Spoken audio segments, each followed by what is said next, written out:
Nu va, išvažiavau aš iš Laivenėtis, nežinau, Laivenėtis miestelio ir visiškai tik sugedau. Sugedau, neveikia jokio kontakto. Čia sustabdžiau Latvijoje, vienas Latvijos klausinėja kitų Latvijų, kad buksyro mane paimti, bet su tas Maksimui skambinu į Klaipėdą, kuris galvoja tokią pat detalę, šitas gazo netraukia. Ir realiai viskas veikia, jokių nerodo gedimo ar oro, nieko, viskas tvarkoja, bet aš čia iki artimiausio miesto 20 kilų, aš nedaminu, reikia bent jau su buksyro mane pavežti.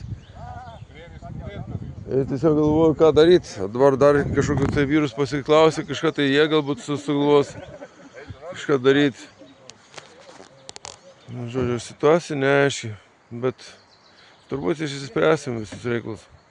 Nieko čia ką nėra, aišku. Mano durtuką remontuoja, įkiši šitą busiką, o vėliavas nuėmė.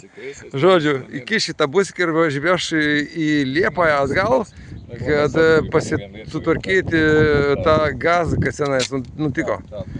Gerai, kad viskas yra Geržūnių.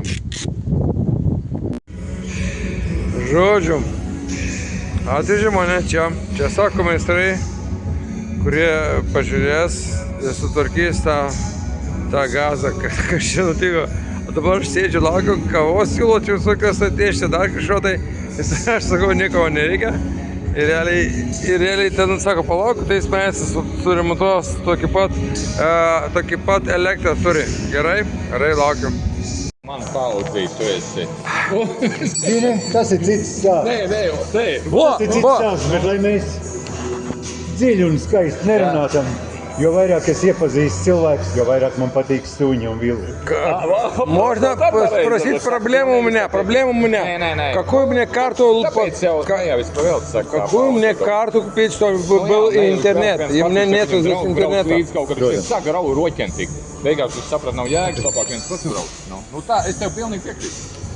Какую мне карту купить, чтобы был интернет? Es tev, ko? Карту, телефон, какую мне купить? Nu va, jau pagaliau mano triratukas atsidūrė pas fermerį laukuose ir pagaliau liko ten likutį užtaisyti.